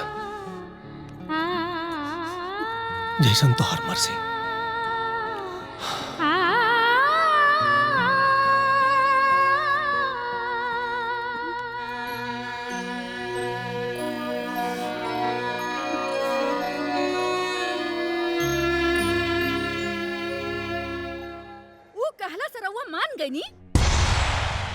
अरे जौना लड़की के बियाह तय होत ही इतना बड़ अपशगुन हो गईल, उहे लड़की के रउआ चाहता नहीं घर में लावे के। अरे दमाद जी एगो बदकिस्मत लड़की के घरे लाइब तरौरो किस्मत खराब हो जाई। पढ़ल लिखल होके काहे नहीं के बूझत। माई ये का कहताड़ू? हाँ का कहतानी? तोरो के बतिया नहीं के बुझात? अरे ई त गनीमत था कि अब सगुन ऊ घर में भइल बा। अगर उहे अब सगुन ई घर में होत ना, कहीं के ना रहती बिटिया, कहीं के ना रहती। कुछ भी मत बोली अम्मा जी। हानि लाभ जीवन मरण सब विधि के हाथ में होला। ऐसा दकिया नुसी बात के हम ना माने ले। हाँ ना मानब। अरे आज ले कोनो बात रहुआ मन्नी है हमार, जे आज मानब। अरे जरा आंख उठा के आसपास में नजर दौड़ा के देखी गांव जवार में, जौना घर में ऐसा अपशगुन होला उ घर में बियाह ना होला। अरे जोन गांव ज्वार बोला था जे ई समाज बोलेला उहे ना कहे के पड़ी कि अपन मने से सब कुछ कह रहल बानी। ठीक बा, रउआ बहुते ना समझदार बानी, त जोन मन होके करी, जोन मन होके करी। हम आज के बाद कुछ ना बोलब, ना बोलब अब कुछ हम ना बोलब। आज के बाद ही घर में हम कौनो बात ना बोलब। करा लोग सब जोन समझ में आएगा। रवा ये बतिया तनी ठीक से ना कह सकत रहनी। रवा के तो पता बा राव ऐसन बात से माई कितना चिढ़े ले। तो जाके माई की मनावा, जाके मनावा। अरे तो माई भी हमार मने भी करम ना। मनावा जाके। ये घर में खाली दुइये लोग समझदार बना है, एक ही और एक इनकर माई।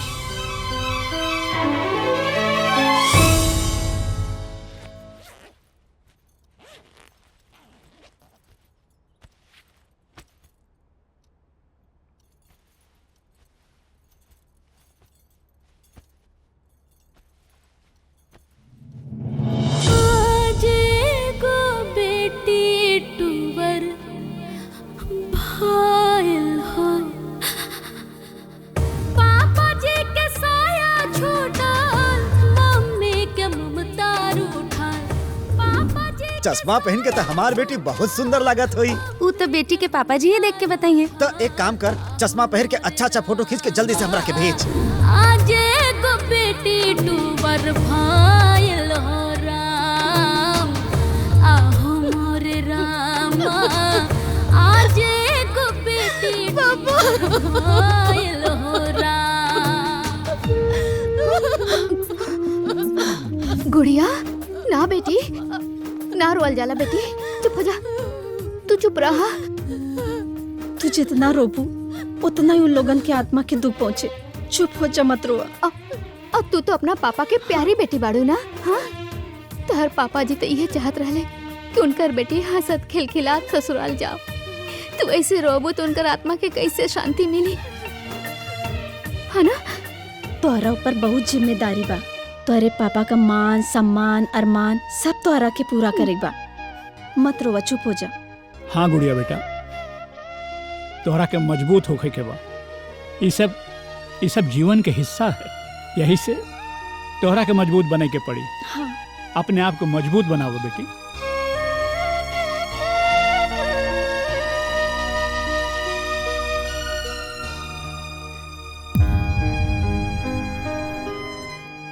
आज से राउर गुड़िया कबो ना रोई पापा जी, कबो ना रोई।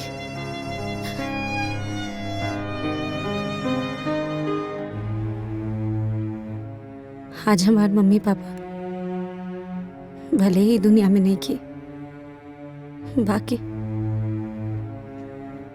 उनकर हर सपना हर अरमान अभी जिंदा बा। रहुआ लोग तनिको संकोच न करब। जैसे जैसे हमार पापा जी सोच ले रहने सब कुछ वैसे ही होके के चाहिए। उनकर कोनो भी अरमान अधूरा ना रहे के चाहिए। अगर कहीं भी कोनो भी कमी हो गई ना तो हमरा के बड़ा दुख हुई भैया। बहन तू तनिको चिंता मत करा, शादी में कोनो कमी ना रही। ठीक बा बहन, बहुत काम बा, हम सब जाते नहीं। नमस्ते, चलो।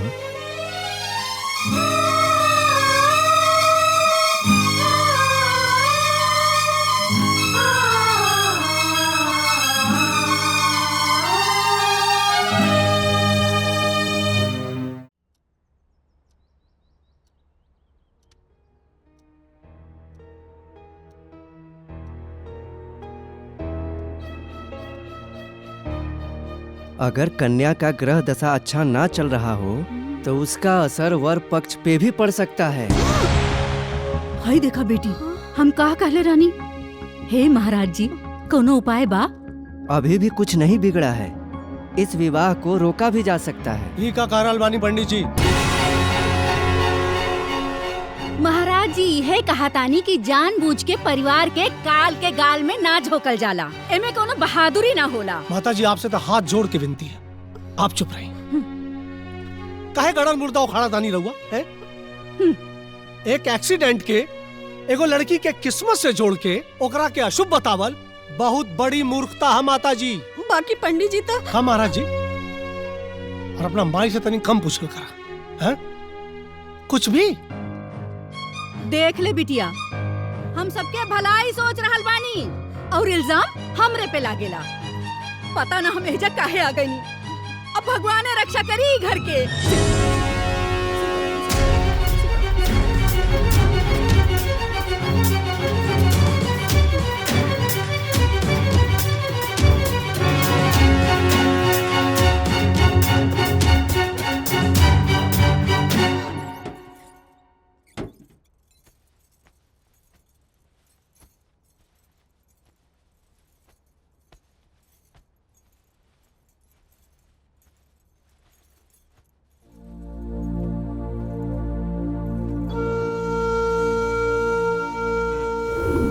तोहरा के अच्छा घर मिल जाए तो हम मैया से मन्नत मांगले रहली, साथ घरे जाए, सबसे भीख मांगब, गावत बजावत मैया के मंदिर जाए, उनकर पूजा करब और मैया के तोहरे बियाहे के न्योता देव और कहब ई जग तोहार बा और तू ही सहारा बाड़ू।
रो करके जागे हो जवन कल्पना ना ओहो दिखावे जवन कल्पना ना ओहो दिखावे समैया रे गजबे खेल खिलावे समैया रे गजबे खेल खिलावे।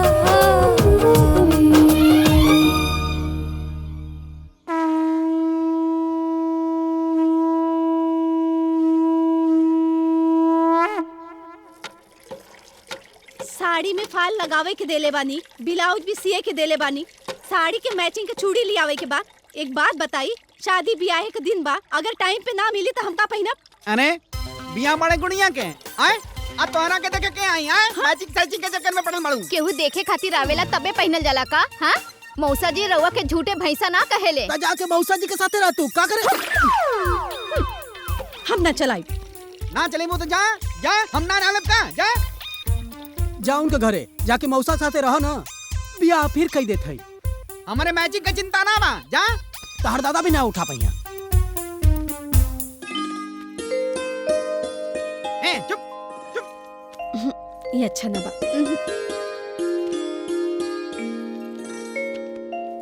आई देखा ई कार्ड बढ़िया बा एकदम देखा मंगलम भगवान विष्णु मंगलम गरुड़ध्वज मंगलम पुंडरीकाक्षाय मंगलाय तनोहरि। हाँ, यह कार्ड बढ़िया बा बिल्कुल। हाँ आज तक कार्ड छपैले बानी जोन कार्ड चिन्ह में आई ई देखी ई कार्ड बढ़िया बा।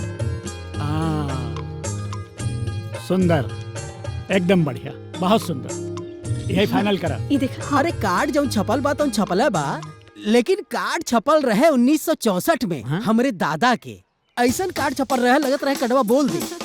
अरे तू कितना बड़ा फेंकूचन बड़ा कितना फेंकेला। 1964 में तोरे दादाजी के ब्याह में कार्ड छपल रहल तोहार ब्याह भइल रहे तो कागज के एक टुकड़ा पे हल्दी लगा के न्योता आयल रहे और तोरे दादा के ब्याह में कार्ड छपल रहे और 1964 में। देखा बहुत बोलता रहा हम बुजुर्ग समझ के कुछ बोलत ना है ना तो 1 मिनट में पानी उतार देती तोहार जान लो। पानी उतार देगा हम तोहरा के जानी लग तोरे पूरे खानदान के जानी लग भैंसा के। अरे हम तोहरे पूरा खानदान के जानी ले तोहर कमाई ना खाई ले भैंसा कहता। अरे चुप हो जाई जी। ए छोटका जीजा तू ना बड़का जीजा के बिना मतलब चिढ़ावेला। सूप होके चलनियो होके जेकरे में 72 छे। हां चुप रहा बहुत हो गए। ओहो जीजा देखो आई बड़का जीजा आई देखी कार्ड आज फाइनल करके भेजा आगे। देखी देखी हां यहां कार्ड ठीक बा कि कौन ठीक बा आए आए। अरे वो जौन दिखौले रहली वो है। हां हां ई ठीक बा। का भइल मामी कोनो कार्ड सिलेक्ट भइल? ना बबुनी हमनी के समझ में नहीं क्या होता। ला तू देख कर पसंद कर ला।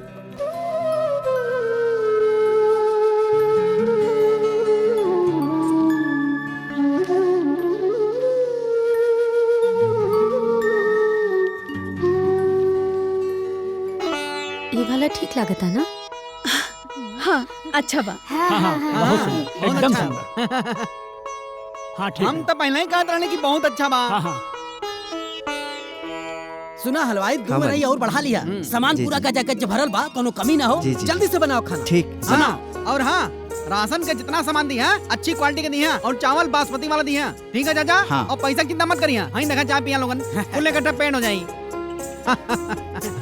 चाय पी के एकदम मजा आ जाला है। अरे चाय तो लोग पियबे करल। हाँ बाकी चाय तो हम पहले रही 2004 में अपना बहिनौरे पूरा मिजाज गदगदा गइल रहे भैया। जिंदगी भर बिना मीठा और दूध के चाय पीले बाड़न और आज कानून बघाड़त बाड़न। आई हो दादा पाहुन चाय तो खत्म हो गइल बा अब हम भेजवात बानी। अरे बा तोहार कोनो गलती ना हमारी किस्मत के गलती बा। जा जा जल्दी से भेजवावा शरीर में ना रहुआ भी ना पाहुन ठंडी लागत बा जा जल्दी जा।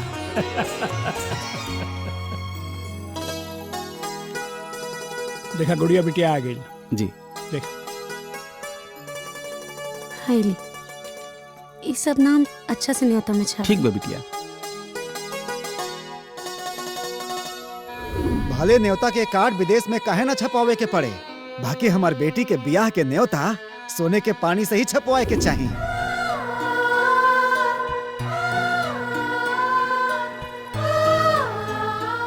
अच्छा काका बोला ना बिटिया।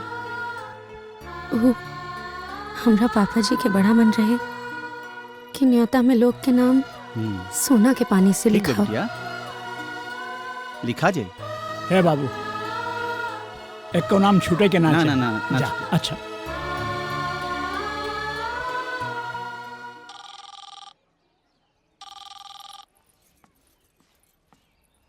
हेलो। हेलो, कैसी हैं आप? मैं अच्छी हूँ। हाँ, अपना ख्याल रखिएगा। जी। गुड़िया। जी पापा। सब ठीक बाने बेटा? जी पापा जी, सब ठीक है। प्रणाम। खुश रहा बेटा। कौनो दिक्कत हो, कौनो परेशानी हो, हमरा से कह दिया। तोहर पापा हैं हम। जी पापा जी। ठीक है बेटा, अपन ख्याल रखे। जी, प्रणाम। खुश रहा बेटा।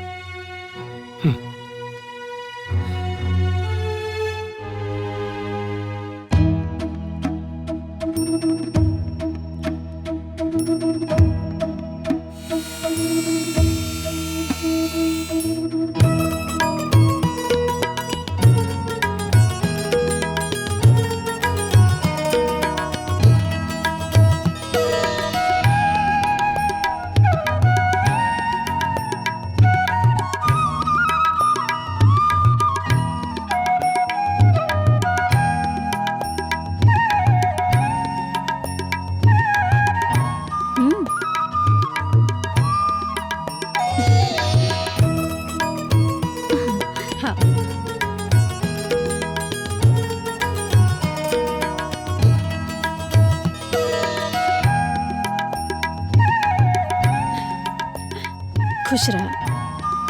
अरे वाह, हमार बबुआ के हल्दी लगा था। बहुत सुंदर लगा था। अरे मुँह पे ठीक से लगा हुआ।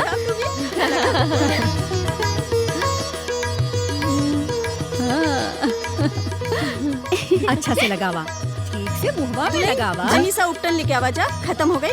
अभी लेके आओ। बढ़िया से लगावा, सुंदर बना था एकदम।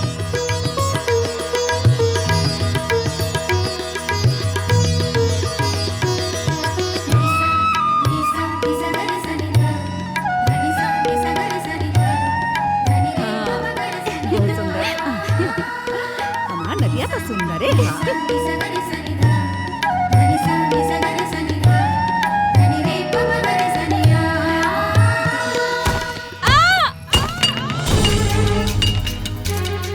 भाभी।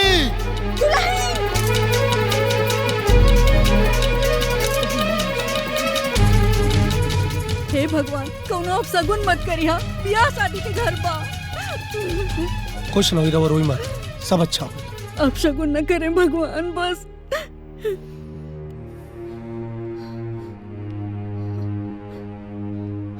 हे भगवान, ओम नमः शिवाय, ओम नमः शिवाय, ओम नमः शिवाय, ओम नमः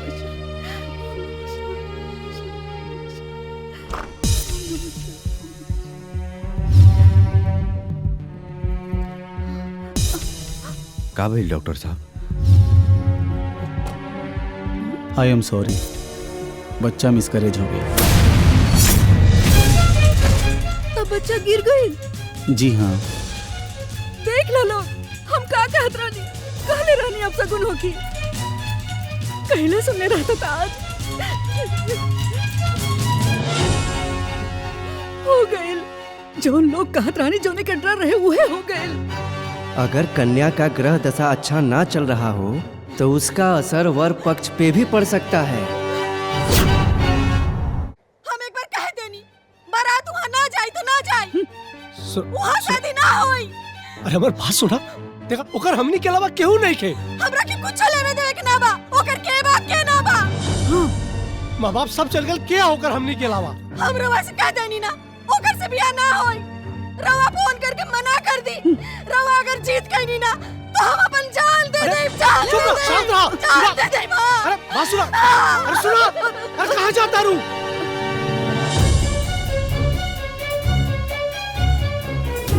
गुड़िया हमार बिटिया ही और हमरा और बोझ कम कर चाहता। काहे कि हमार बेटी हमार दुनिया है।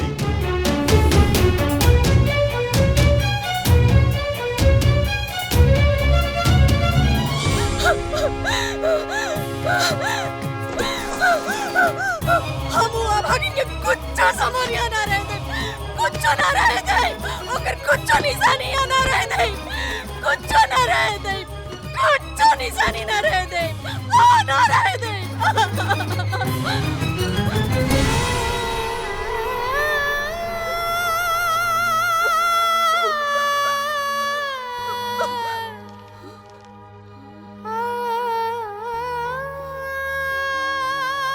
समधन जी, हम रउआ से गुड़िया के बारे में कुछ बात कहे के चाहता नहीं। दरअसल गुड़िया हमार बेटी नहीं खे। गुड़िया एगो अनाथ बच्ची बिया, जिकरा के पाल पोस करके हम बड़ा कईनी और कोशिश कईनी कि गुड़िया के एगो माई की कमी कबो महसूस ना होखे। समधन जी, रउआ से बिनती बा कि हमरे गुड़िया के कबो ऐसे ना महसूस होखे कि ऊ अनाथ बिया। हमरा के रउआ ऊपर पूरा विश्वास बा कि ब्याहे के बाद रउआ हमरा बेटी के अपना बेटी जैसन मानब। हे भगवान, एगो अनाथ लड़की के चलते वो लोग इतना सब कुछ करला। हे दामाद जी, जल्दी करी ना फोन, कहीं वो कुछ कर ना ली।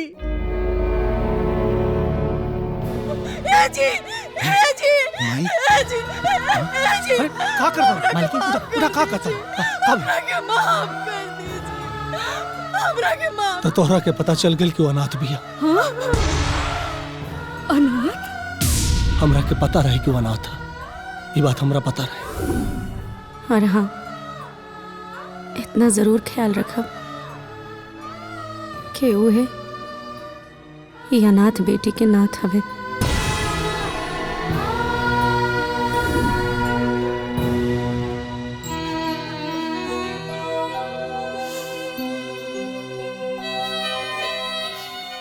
हम कितना बोलत रहनी अब सगुनी। हे प्रभु, क्षमा करो, माफ कर दीजिए। ए बेटा, हाँ माँ। बाजा वाले को फोन कर, अब बारात जाई।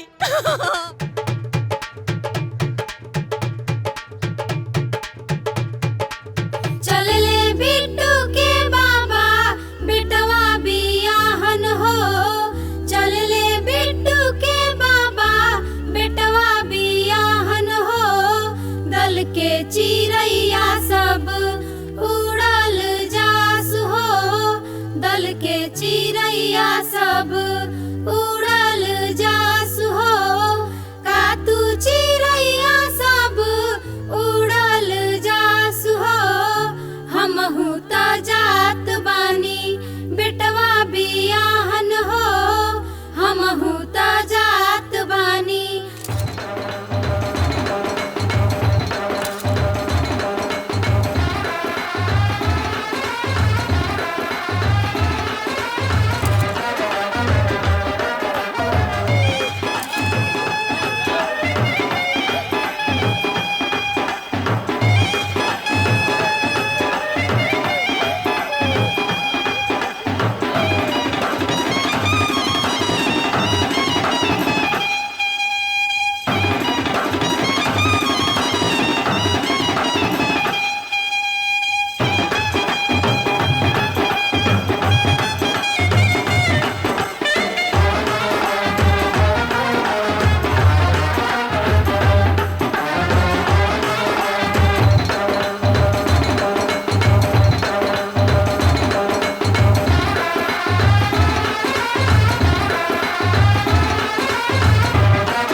पानाहिए फूफा मड़वा छवाइले फूलनी बेदी बनाई जी ताही ऊपर फूफा पुतरी उरे हिले देनी कुंवारी बेटी दान जी पानाहिए मौसा मड़वा छवाइले फूलनी बेदी बनाई जी ताही ऊपर मौसा पुतरी उरे हिले देनी कुंवारी बेटी दान जी जब चलिए आप ये सब सामान कन्या के हाथ में दीजिए। भीरी हो गई गह गह करे हो लगले राजा खड़े हो जाइए। जनक जी के दुआ ये हाथ में अक्षत लीजिए अरे जब और अपने पीछे फेंकिए। दशरथ हो लोग ओम पृथ्वी शांति। हाथ जोड़ के प्रणाम कीजिए। गह गह करे हो लगले श्री जानकी जी के हो मड़उआ धीरे धीरे चली नव से हमरो अंगनवा है ठेस जानी लागे नव से कमल बदनवा है कहाँ रौरी घर द्वार के कर ललनवा है धीरे धीरे आई नव से दूल्हा का वस्त्र लाइए। अंगनवा है नीली पीली धोती आके पियर किनारी है पहिनी राजा रामचंद्र मिलल ससुरारी है पहिनी राजा रामचंद्र मिलल ससुरारी है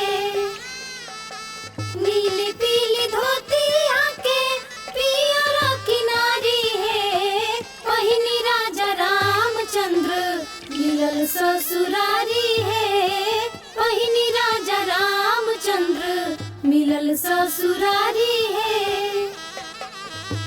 ओम गजाननं भूतगणादिते सेवितं कपितजम्बू फलचारुभक्षणं उमासुतं शोकविनाशकारं नमामि विद्युन्सर्पादपङ्कजं। कन्यादान के लिए बुलाइए। कन्यादान कौन करेगा?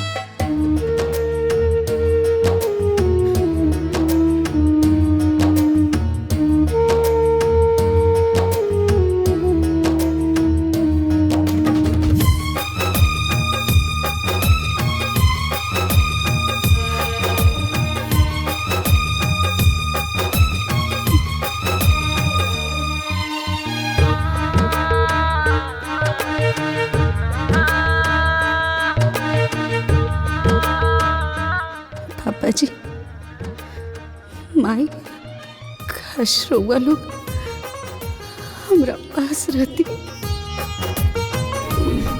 ये वाला आप तिलक में पहनेंगे और ये मैं मेरी बेटी के कन्यादान में पहनूंगा। पंडित जी हमारे कन्यादान के अधिकार था हमारा माई बाबू जी के ही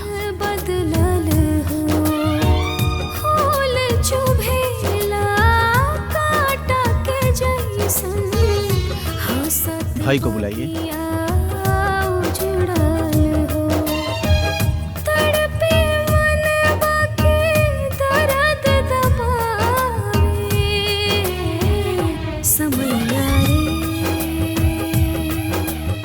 हाँ हटाइए।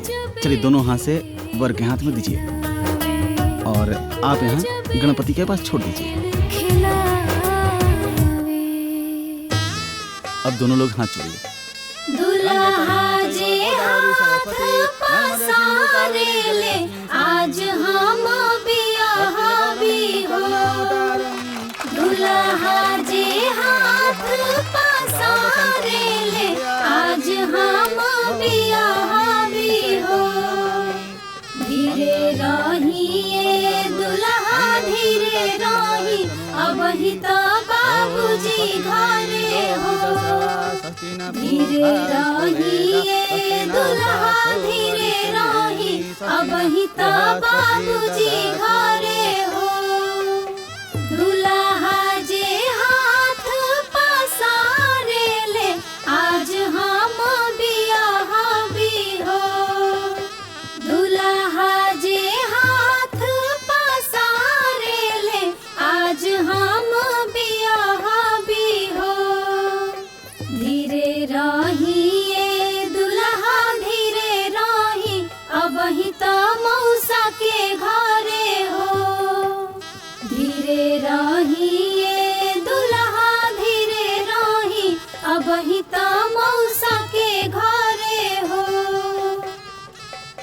चलिए सिंदूर दान कीजिए। अमबाड़ी ठाड़ है उठी राजा रामचंद्र करी से नुरदान है उठी राजा रामचंद्र करी से नुरदान है सुन के सिंहर वाली हले फुआ बाड़ी ठाड़ है उठी राजा रामचंद्र करी से नुरदान है उठी राजा रामचंद्र करी से नुरदान है। विवाह संपन्न हुआ।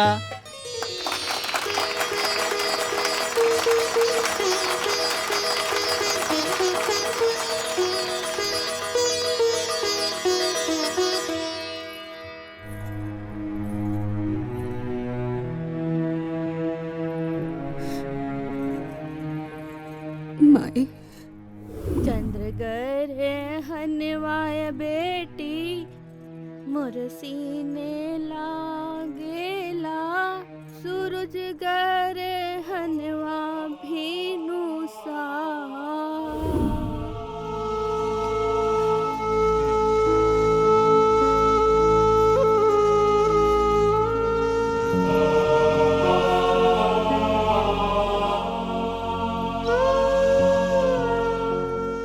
अब रउआ लोग के बेटी अपना नैहर से विदा होके जा रहल बिया। अपना दिल पे पत्थर रख के हमरा से जितना भई रउआ लोग के अरमान के पूरा करे की कोशिश कईनी। अगर रउआ बेटी से कोनो गलती भइल होके तो माफ कर दे।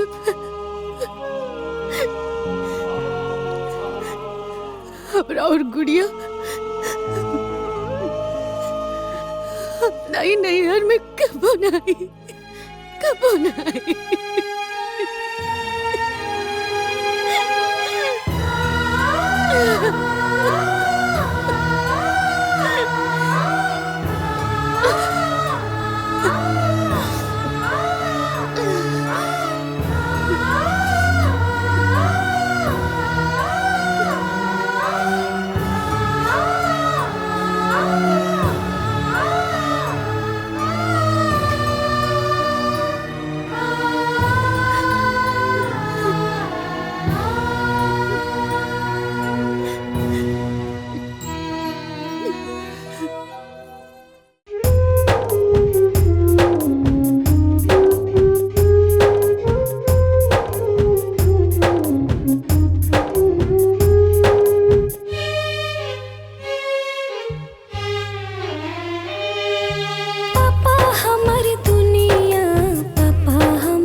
जी के गुड़िया हई अपना मम्मी के गुड़िया हई अपना पापा जी के गुड़िया हई अपना मम्मी के गुड़िया हई।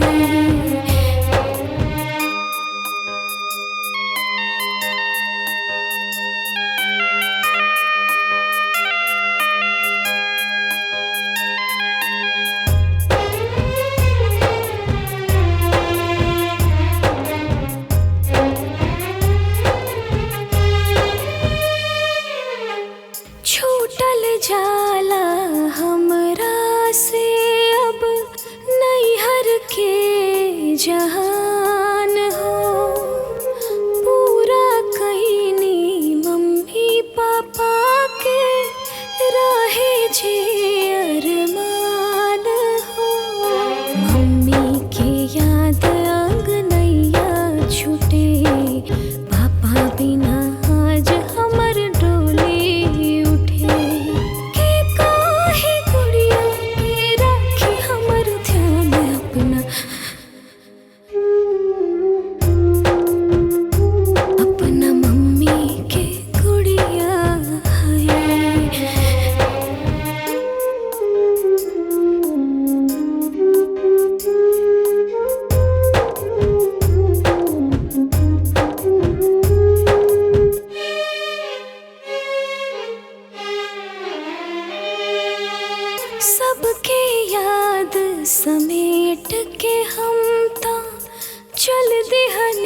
ससुराल हो के भेजी अब पाहुर हमके के पूछी अब हाल